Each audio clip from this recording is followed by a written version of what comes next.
Di sini saya akan melakukan konfigurasi DNS pada Docker yang terhubung dengan Bind melalui image band 9. Pertama-tama kita akan membuka file directory Bind, lalu masuk ke dalam file konfigurasi. Nah, di sini dapat dilihat bahwa setiap alamat telah dikonfigurasi. Kita ambil contoh www dengan alamat 192.168.1.110. Nah, oktet 3 ini berarti setiap IP itu berbeda. Contoh, IP1 adalah inside dan IP2 adalah outside. Nah, kita akan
keluar. Nah, di sini saya akan mengetik file codingan untuk install Docker. Nah, kita akan melihatnya. Karena saya sudah menginstal, maka saya tidak enter, cuma mengetiknya saja. Setelah selesai, kita akan melakukan pengecekan status dengan sudo system ctl status bind dan sudo system ctl status Docker. Dapat dilihat di sini status hijau berarti telah sukses. Maka kita bisa melanjutkan konfigurasi pada tahap selanjutnya. Selanjutnya, kita akan melakukan konfigurasi web server. Pertama, kita akan sudo apt update. Selanjutnya, install Apache 2. Sudo apt install Apache 2. Lalu enter. Setelah itu, eh, kita akan mengecek status dari Apache 2. Apakah sudah aktif atau inaktif. Nah, di sini kita sudah aktif dengan status aktif atau running. Selanjutnya kita masuk ke cd/var/www ls. Selanjutnya cdgroup b2.com ls lagi masuk ke file sudo v index.html untuk melihat tampilan yang akan dimunculkan di web nanti. Di sini kita memasukkan grup 2b1. Nah, jika sudah kita simpan, lalu kita keluar dari tersebut, terus masuk ke cd/etc/apache2/sites available. Enter. Lalu kita akan masuk atau mengcopy file dari 00 default.conf ke filenya grup 2b1.com.conf. Nah, di file tersebut kita akan mengubah beberapa hal.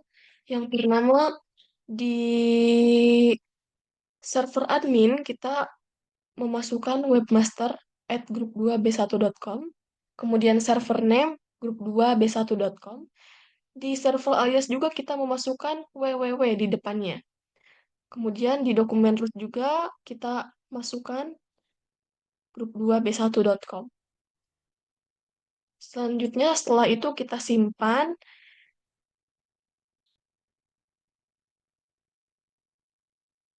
Nah, setelah file itu disimpan, kita akan melakukan mengaktifkan dengan perintah sudo a2nsite grup2b1.conf. Nah, setelah diaktifkan, kita akan mencoba di browser kita dengan domain tadi grup2b1.com. Nah, di sini berhasil ya, guys. Muncul grup 2b1. Nah, selanjutnya kita juga akan mengecek tampilan web di tampilan MySQL-nya dengan nama domain grup2b1.com mysql.php. Nah, di sini muncul nama-nama anggota dari kelompok 2b1.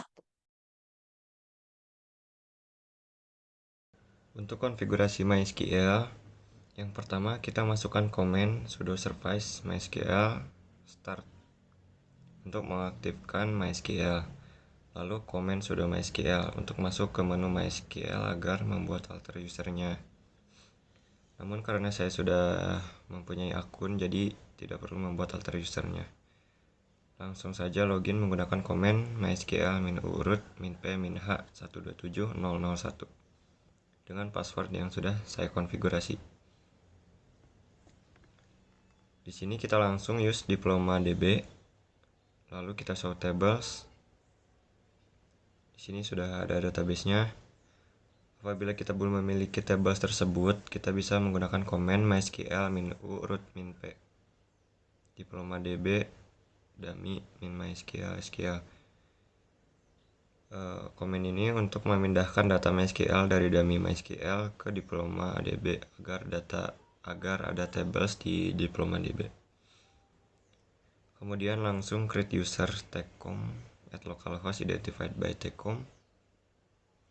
Ini adalah komen untuk membuat user, namun karena saya sudah membuatnya, saya tidak perlu melakukannya lagi agar tidak terjadi bentrokan.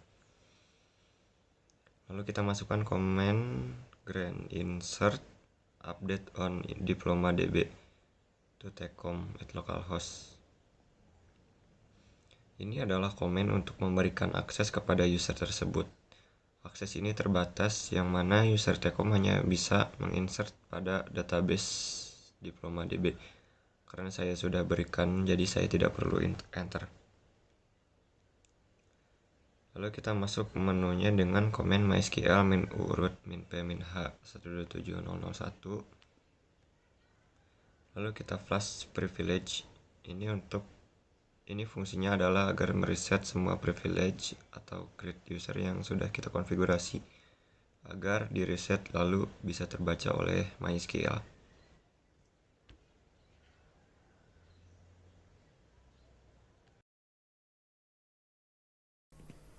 Untuk konfigurasi layanan LDAP, pertama kita install terlebih dahulu sudo apt install LDAP utils. Karena di sini sudah kita menginstalnya, jadi tidak perlu melakukan instalasinya. Lalu untuk berikutnya kita ketikkan sudo dpkg reconfigure /d. Sudo dpkg reconfigure /d. Nah, di sini kita pilih no. Nah, lalu di sini kita tuliskan nama domain yang ingin kita gunakan.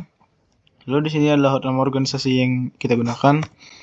Ini adalah untuk administrator password. Kita gunakan JK.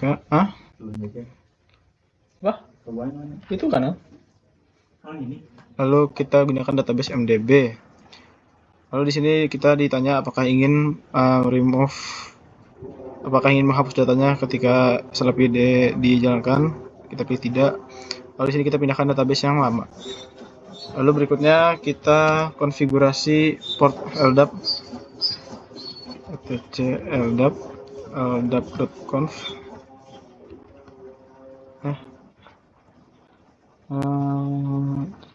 LDAP. Salah komen.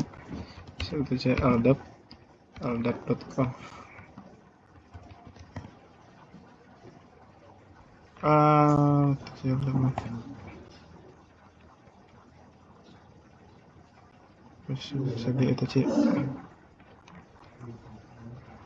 cd etc ldap. sudovi etc ldap. Nah, lalu di sini kita untuk base-nya kita beri nama domain kita. Lalu untuk URI-nya kita gunakan IP yang ingin kita gunakan agar dapat mengakses LDAP tersebut menggunakan port 389. Lalu berikutnya kita membuat file second level diff.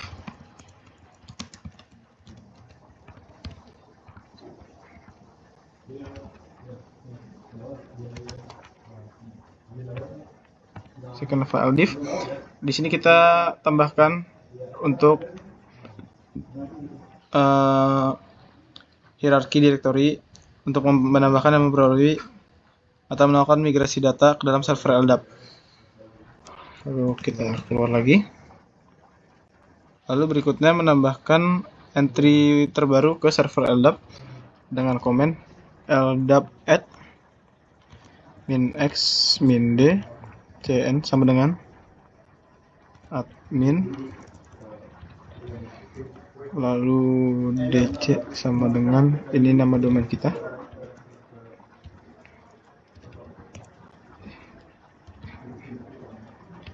-w -f, lalu file yang tadi second level ldiff.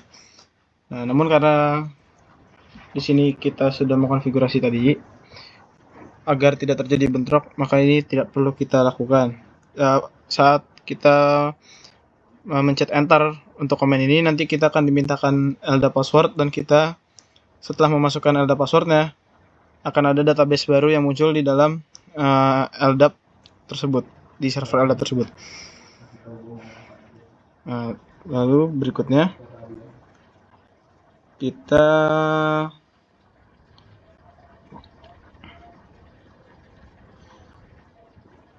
membuat file untuk dosen skema dan mahasiswa skema. Namun yang pertama-tama kita perlu pindah terlebih dahulu ke direktori LDAP skema. Nah, di sini kita buat saja sudovi dosen skema. Nah, untuk dalam file dosen skema berikut itu untuk mendefinisikan skema LDAP yang khusus untuk entitas dosen dan mahasiswa. dalam organisasi pendidikan. Selain ini, kita juga ada file sudovi mahasiswa skema. Untuk isi filenya tidak jauh, namun untuk atribut type-nya ini harus dibedakan agar tidak terduplikat. Lalu apabila sudah, kita kembali lagi CD. Lalu kita membuat file konversi skema. Sudovi skema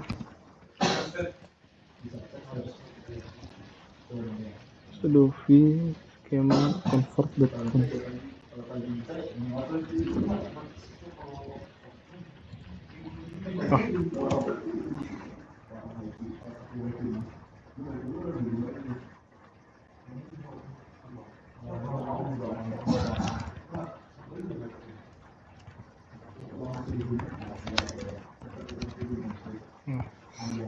Untuk isi dari file ini bertujuan untuk menggabungkan atau mengumpulkan definisi skema LDAP dari berbagai file terpisah menjadi satu file. Lalu kemudian kita keluar. Berikutnya kita buat direktori LDIF out. Nah, ini sudah saya buat, jadi tidak perlu dibuat lagi ya. Sudah ada file exist. Lalu kita konversikan penyimpanan LDIF dan kita membuat direktori penyimpanan LDIF dan mengonversikan file skema yang tadi dengan komen start test minf skema.convert minf LDIF out. Ini sudah berhasil. Lalu selanjutnya kita edit skema LDIF dosen dan mahasiswa yang terletak di LDIF out. Kita lihat. Lalu sini kita sudovi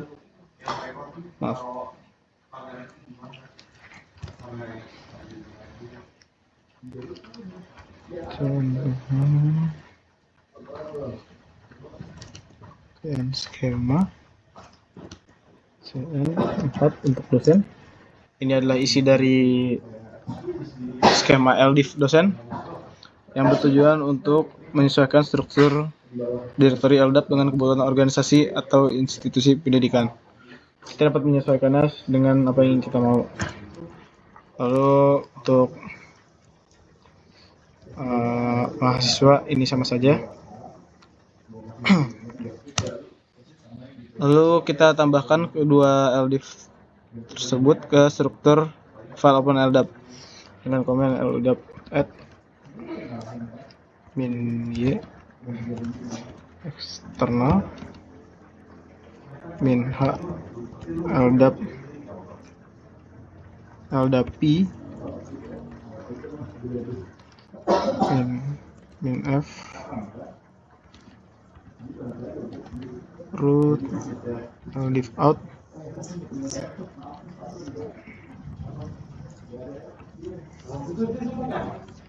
Nah, di sini kita enterkan. Namun karena saya sudah melakukannya, jadi ini tidak akan kita lakukan kembali karena takutnya akan terduplikat dan membuat sistem menjadi error.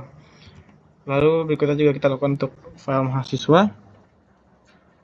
Lalu kemudian di sini kita login ke server LDAP-nya.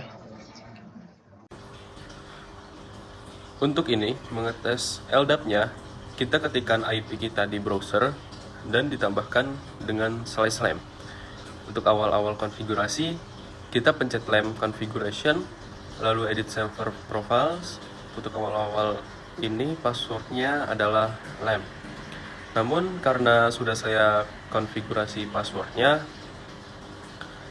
berbeda, sedangkan yang sudah saya gunakan untuk server address, kita gunakan IP kita dengan for 3 suffixnya dengan nama domain kita .com.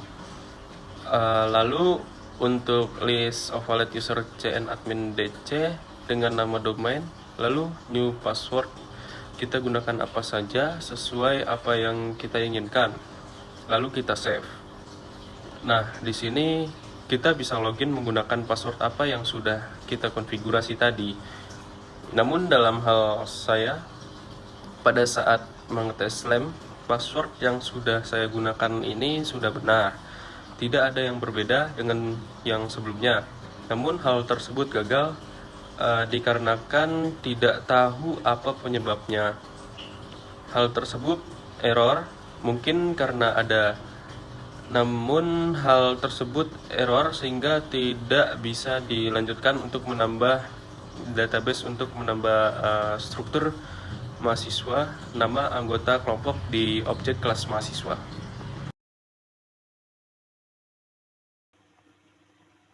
Selanjutnya adalah layanan radius atau AAA. Pertama kita masuk sudo dulu. Selanjutnya Slapchat. Di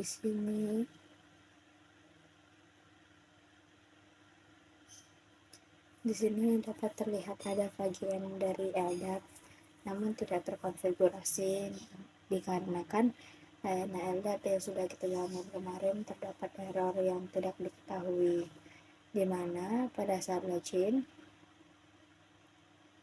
password dan username sudah benar, cuman tidak bisa masuk ke website LAN-nya. Lalu kemudian kita pergi ke kode CD etc free radius. Selanjutnya masuk ke file user agar tampaknya enak dipandang, dan nomor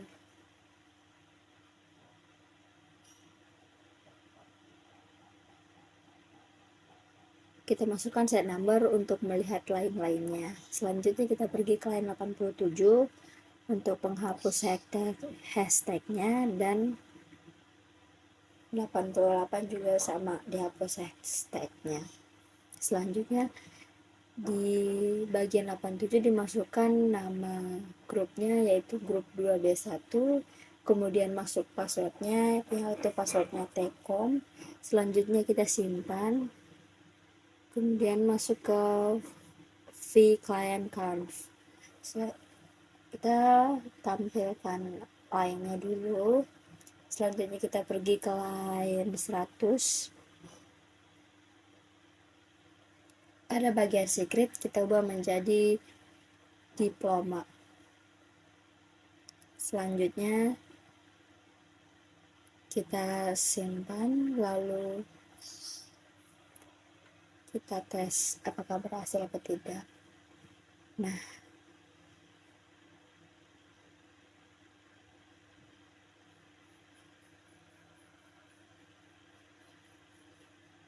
itu kita masukkan retest means X, user group 2B1 Tcom 127, dan secretnya diploma. Dapat dilihat tampilannya sudah keluar. Selanjutnya kita stop, kemudian free radius.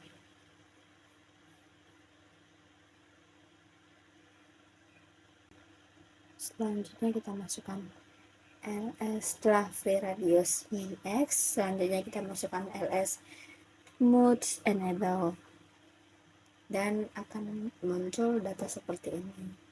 Selanjutnya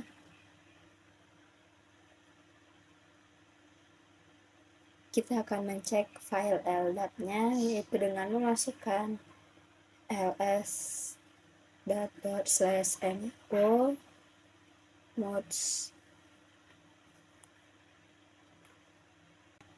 modes available, dan dapat dilihat tampilan file LDAP-nya. Selanjutnya kita cek di bagian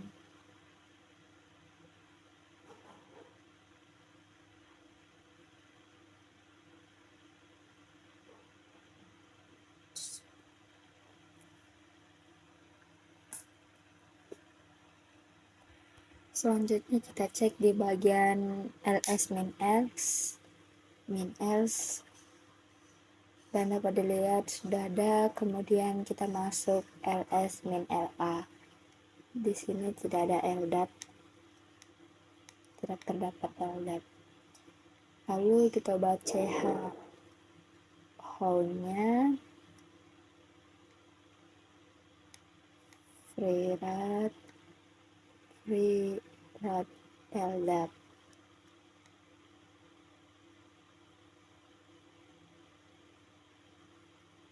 Dapat dilihat tidak bisa.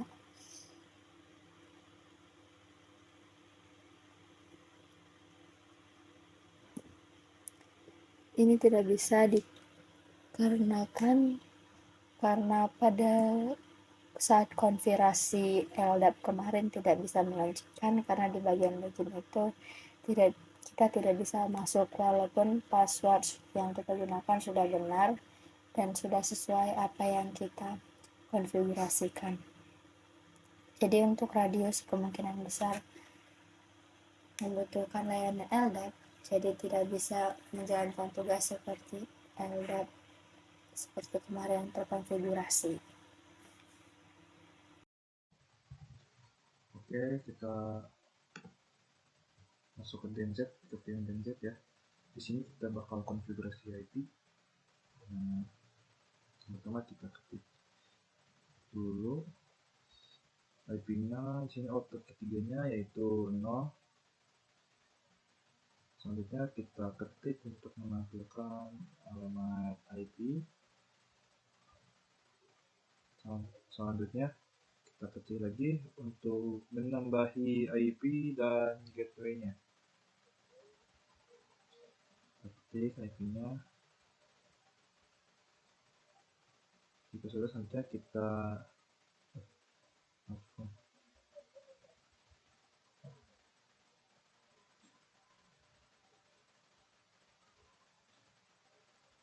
kita cek jaringan dan gateway-nya. Nah, sudah ada ya.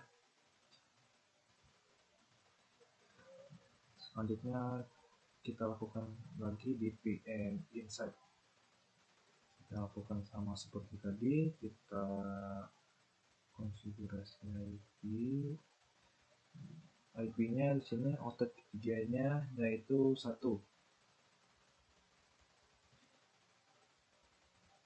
Networks-nya.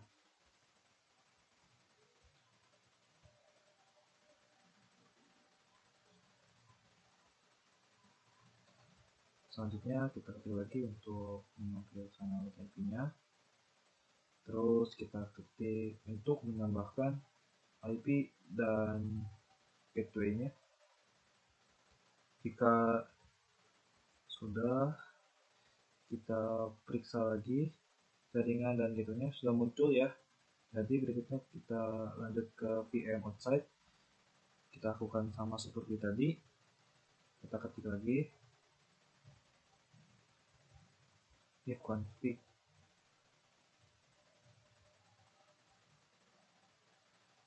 Di sini IP output ketiganya yaitu 2. Networks-nya kita salah. Selanjutnya kita ketik lagi perintah untuk menampilkan alamat IP-nya. Selanjutnya kita cek atau periksa jaringan gateway-nya. Kita tambahkan dulu. Setelah tambahkan, kita cek jaringan dan gateway-nya. Nah, sudah muncul, jadi konfigurasi formnya sudah aman. Nah, di sini jadi manfaat atau fungsi dari firewall itu untuk memonitoring dan mengontrol lalu lintas jaringan berdasarkan aturan keamanan yang telah ditentukan untuk melindungi jaringan komputer atau perangkat dari akses yang tidak sah serangan yang berbahaya.